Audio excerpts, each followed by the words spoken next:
ఇందాక మనం చూసుకున్నట్టయితే మన ఫ్రెండ్ జాస్మిన్ మనకి ఎకనామిక్స్ తీసుకోవడం వల్ల మనకి వివిధ రకాల కెరీర్ ఆపర్చునిటీస్ ఉంటాయని చెప్పింది. ఇప్పుడు అవి అంటే మనం చూద్దాం. ఒకవేళ ఇప్పుడు మీరు అకాడమిక్గా వెళ్దాం అనుకుంటుంటే మనకి MA economics in central university, MSc economics in IIIT అనేది మనకు ఉంటుంది.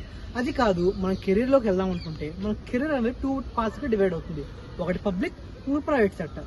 పబ్లిక్ సెక్టర్లో మనకి మెయిన్ థింగ్ వచ్చేసి మన గవర్నమెంట్ ఎగ్జామ్స్. అలాంటివంటే సివిల్ ఎగ్జామ్స్, అదే యూపీఎస్సీలో మనకి ఎకనామిక్స్ మీద మెయిన్ పట్టు ఉంటుంది. ఎందుకంటే మనకి ఎకనామిక్స్ అనేది ఒక మెయిన్ జిఎస్ పేపర్లా ఇండియన్ ఎకానమీ ఉంది. అది కాదు, మనకి ఎకనామిక్సే కావాలనుకుంటే IES, Indian economical service, only for the PG graduates who graduated in MA economics. So ఇది అయిపోయిన తర్వాత మనకి స్టేట్ పబ్లిక్ సర్వీస్ కమిషన్, వివిధ రకాల గవర్నమెంట్ జాబ్స్ అనేవి ఉంటాయి. అంతేకాకుండా మనకి ఎకనామిక్స్లోనే నాబార్డ్, సెబీ అలాంటి కొన్ని ఎకనామికల్ ఇన్స్టిట్యూషన్స్ ఉంటాయి. దాంట్లో మనం కేవలం ఎకనామిక్స్లో స్పెషలైజ్ చేసుకున్న వాళ్ళనే తీసుకుంటారు. నాబార్డ్ ఉంది, RBI ఉంది.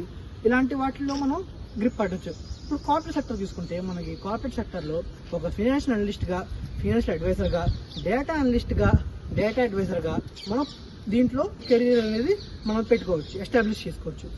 సో గైస్, ఇంకా మీరు చూశారు, విన్నారు. ఇంకా చూడాలనుకుంటే లేట్ చేయకుండా BA ఎకనామిక్స్ అనేది మీరు తీసుకోండి. ఎక్కడ తెలుసుగా, మన లయోలా కాలేజ్లో BA ఎకనామిక్స్. రండి, లేట్ చేయకండి. Admissions are open.